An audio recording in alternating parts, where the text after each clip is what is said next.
Fragrance, like any other art form, and yes it is an art form, don't you dare, has an element of risk to it. Whenever a fragrance is released, there is an element of risk. Will it succeed? Will it fail? Who knows? Only time will tell. And of course it is always amazing to celebrate some of fragrance's greatest releases. It's also interesting to look back at some of the worst. Some of the fragrances that upon release basically crashed and burned. Here are 10 fragrance flops. Number 10, Yves Saint Laurent, M7. It's funny because M7 is now seen as a mystical diamond that if you own it you have achieved greatness and unlocked great treasure, like a precious and glamorous antique or a rare Pokemon card. But when this fragrance first came out, under the guidance of Tom Ford, who was head of beauty at Yves Saint Laurent at the time, people were actually largely uninterested. We forget that oud types of fragrances were not remotely popular until at least 2013. M7 was bold, oudy, skanky and unapologetic. It was way ahead of its time, but that was its ultimate problem. Released in 2002, it still had to compete with huge successes like Le Male, 212 and even YSL's own release, Jazz. The biggest release that year was actually Abercrombie & Finch's Fierce, which really showcases where fragrances were in that era. M7 was quietly discontinued and then became a mega cult hit which prompted M7 Oud Absolu, which is pleasant but nowhere near as bold and provocative as the original M7. You can still find this fragrance on eBay for a hefty price, so you know, good luck with that. Number 9, Angel Men Ultimate. Pure malt, pure Havanne, pure Tonka, ultra zest, pure coffee. It should be illegal the amount of hit flankers that Mugler have had, every flanker creating its own distinct audience and personality. I'm going to go on record right now and say that Angel Men have had the most successful flankers or successful range of flankers in the history of fragrance. But it all had to end. Angel Men Ultimate was the ultimate letdown. Bland and boring, it was uninspired, with a bland mocha notes and Tonka and not much else. If this was indeed, as alluded, the final Angel Men ever, it deserved far more, because it went out with a whimper and not a bang. Number 8, Paco Rabanne, 1 million, Cologne. Speaking of flankers that have done well, Paco Rabanne done pretty bloody reasonably. Lucky got a solid audience and does well in sales and on discounters, even 1 million Intense got a solid reception. But 1 million Privé was the 1 million flanker that made it to stardom, some people even preferring it over the original. But caught up in the mix was 1 million Cologne. People were confused at best. Why do we want a less strong version of 1 million? Doesn't that defeat the point? The scent itself was often compared to a urinal cake, and up against the 3 top sellers, Original, Lucky and Privé, it's the black sheep of the 1 million line. Number 7, K by Dolce & Gabbana. At this point, by the time that K was released, Dolce & Gabbana had already grown out of favour by their apparent racist advert and comments, so that didn't help when K, for King, was released. In a fragrance industry more based on powerhouse amber scents and an emphasis on Tonka and ambroxan, when this pleasant aromatic citrus appeared, it went down as well as a fart in a spacesuit. That modelled with D&G's signature move, terrible performance, K became a king without loyal subjects. Despite some positive reviews online, in retail it really bombed hard. So K wasn't okay. Number 6, Tom Ford Noir Anthracite. Tom Ford is one of the most successful fragrance houses in the industry. Some suggested that they had lost their creative mojo since being taken over by Estee Lauder. I think that's not true. In fact, I think that they went over the top with their creativity when they moved to Estee Lauder to silence some critics. Tom Ford Noir and Noir EDP were big hits, the EDP being more commercially viable. Then they released Anthracite, which smells like cauliflower left on a rainy street pavement after about 4 weeks. A brave choice, no doubt, and I commend it, but people were left bemused and uninterested. Whilst the EDP sells like hotcakes and its gothic emo older brother that smells like a foggy graveyard has its own cult following, Anthracite is the misunderstood sibling in the whole Tom Ford Noir family, and usually it doesn't really sell much and could probably, potentially, be leaving the shelves very soon.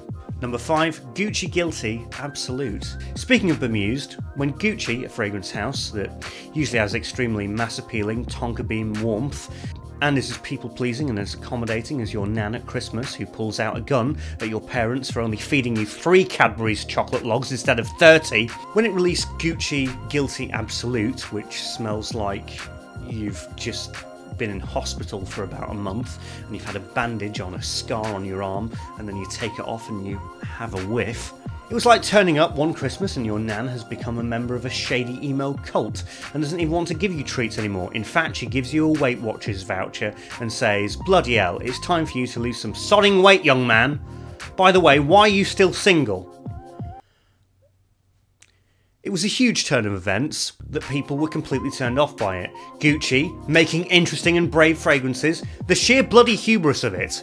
I myself think it's the greatest Gucci ever made. It's daring, it's interesting, it's bold, it smells completely different to anything they've ever done. And it does indeed have its own cult following, and it's very, very well respected. However, it's hardly promoted these days, and it's even been taken out of some shops in America, and it's understandable. It's not made for everybody, and it certainly was something that was far more challenging than they usually did. Number 4, Victor & Rolf Spice Bomb Night Vision. We've got a new Spice Bomb flanker to make. What should we do?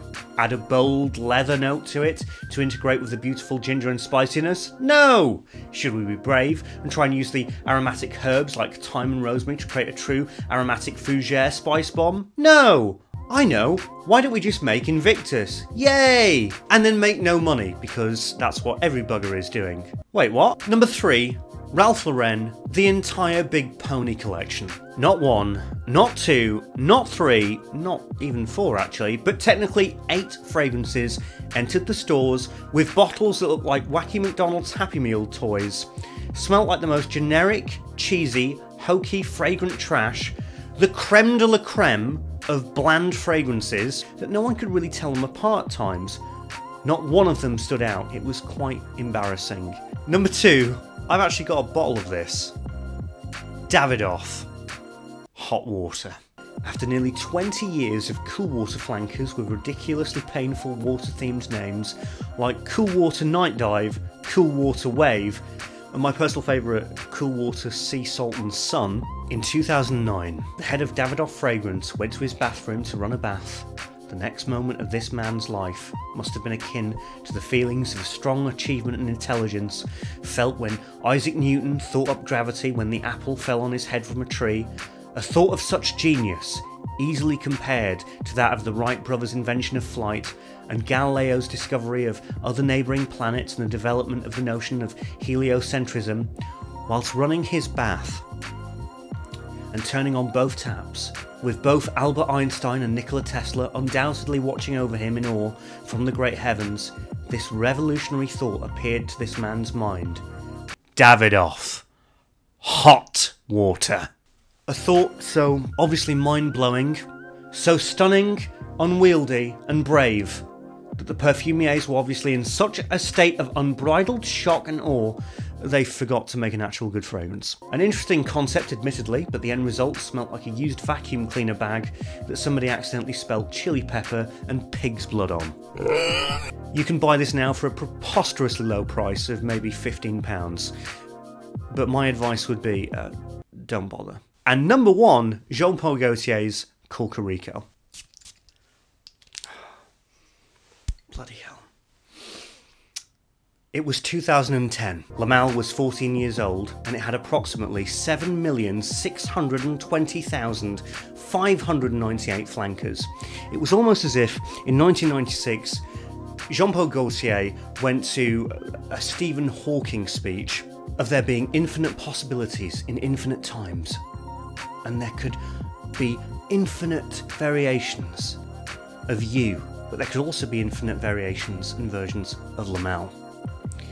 And he heard that and he thought, yes mate, let's do that. And Stephen Hawking was like, hey John mate, don't you think that people will get super bored with the fragrance if you just keep doing it over and over again? To which Mr. Gaultier replied, nah mate, it'll be right. Anyway, people got really bloody bored of Lamal. So I imagine that Jean-Paul Gaultier rang Francis Kurkdjian and he was probably like, you're right mate, You want to make another mega hit, lad? It'll be absolute banter, mate. This is like how James Cameron made Titanic. It was the biggest movie ever, and then he came back 14 years later and made Avatar, and it was yet again the biggest movie ever. And Francis Kurtzjan was probably like, no, man, I'm busy. I've got my own company. It's not a really good time, mate. Jean-Paul Gaultier then has a conundrum. I know, he thought. What's a fragrance that's sort of popular, but not popular enough that people will figure out I'm somewhat copying it? In comes L'Instant de Guerlain Eau Extrême. Bingo. He rings Oliver Crest, but he's like, mate, could you do like a more casual version of Lidge, mate? And Olivier's probably like, Jean, lad, appreciate it, mate, but have you seen my my Fragrantica page, mate? It's like mostly citrus aromatics and fruity florals. I'm not really a gourmand guy. But then Jean-Paul was like, just do it! Cresp is like, yeah, alright. But then Jean-Paul Gaultier says, don't worry, Olivier, I'm going to get Annick Minardo to help you out. And Cresp's like, you do know that like Annick Minardo only does like lower grade woody spices and fruity floral kind of stuff, don't you? Don't you do any like research or anything like that? So they get the advertising ready, and it's absolute bananas, mad insane costumes. They would have women and men in these outlandish outfits. This thing was as hyped as Star Wars The Phantom Menace. The return of Jean-Paul Gaultier in the designer mainstream. And then after all this hype, all this anticipation, release day comes. By the second month of release, you could not give this fragrance away. It was terrible. And there are two main reasons why I think this happened. The first one was that they underestimated the popularity of L'Instant de Guerlain Eau Extrême. And the second big reason is that this was trying to smell like an old style of fragrance with chocolate and patchouli. So when fans of La Mal, a high energy, fresh minty lavender and vanilla scent, smelled this, they were completely turned off. They had single-handedly created a fragrance for no one. It only took 5 years for this fragrance to get discontinued. Ouch. And so that was my list of these incredible 10 fragrance flops. Fragrances that virtually died the moment they hit the shelves. Do you have any favourite fragrance flops? Let us know down in the comments, and thank you for watching. If you enjoyed this content, please subscribe, and I'll see you tomorrow. Bye.